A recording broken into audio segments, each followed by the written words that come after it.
First things first, Herschel Walker is a Texas resident. He teased his Senate bid with a video of him in front of expired Georgia's license plates back in 2021. He didn't even register to vote in Georgia until he announced his Senate bid, and the reason he is the Republican nominee is because he had the endorsement of Donald Trump, with whom he's been a friend since the 1980s. You really can't make this stuff up. No, you can't. You really can't make it up, right? I mean, it's in front of expired license plates for another state. Incredible. I mean, I feel like that sums up so much about the Walker campaign. It would be quite funny if he wasn't running to represent the state of Georgia in the United States Senate. I mean, throughout his primary campaign, he, avoided local GOP events, which one can understand, except I'm not running for the Republican nomination for Senate.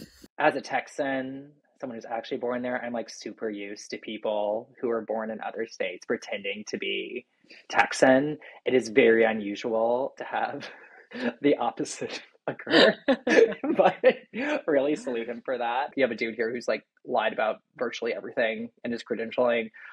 His education is probably the least surprising of that. Well, yeah, I think one thing we have to know, and this is for this country, Donald Trump is our leader, and people say, Herschel, you played football, but I said, guys, I also was valedictorian in my class. I also was in the top 1% of my graduating class in college. The lies per second is just like really off the charts. You're like, number one, as CNN reported, there was no valedictorian his year that he graduated high school.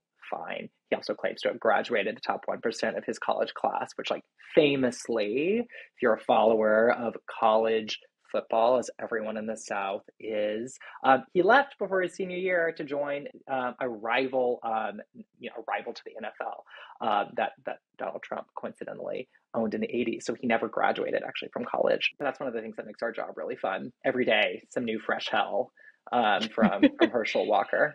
He truly, it seems like he can't stop. It almost seems. I mean, these are, like you mentioned, things that are so easily cross-checkable. Herschel Walker claimed that there were 52 of these United States, which I would hope any high school graduate would know, let alone someone claiming to be valedictorian. But I would certainly hope that one of our senators would know the number of states that there are. But his lies also extended to his business career. He's frequently exaggerated the success of his businesses. He claimed he owned one of the largest minority-owned food businesses in the United States, which he didn't. The brand is Renaissance Man Food Service, and we have H. Walker Foods. And people don't know I'm the largest minority-owned chicken company in the United States, along with the largest upholstery company in the United States. He claimed he had up to about 600 employees. In reality, he had 8. He claimed Renaissance Man Foods owned chicken processing plants. He later admitted in court that he didn't own them in a technical sense. But this is a big part of his campaign, is his business career, which is, the New York Times described as a wacky maze of contradictions. He's claiming ownership of businesses he never really owned. He also goes so far as to claim he worked with law enforcement and was in the FBI, which has been proven false. Like a lot of things he says. Yeah, something at American Bridge, we're holding Republicans accountable.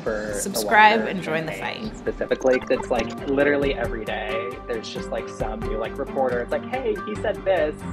Any backup, and it's just like, that is such a specific hell to live in, where you're just like, you are like, that is a tough job. So I pour one out.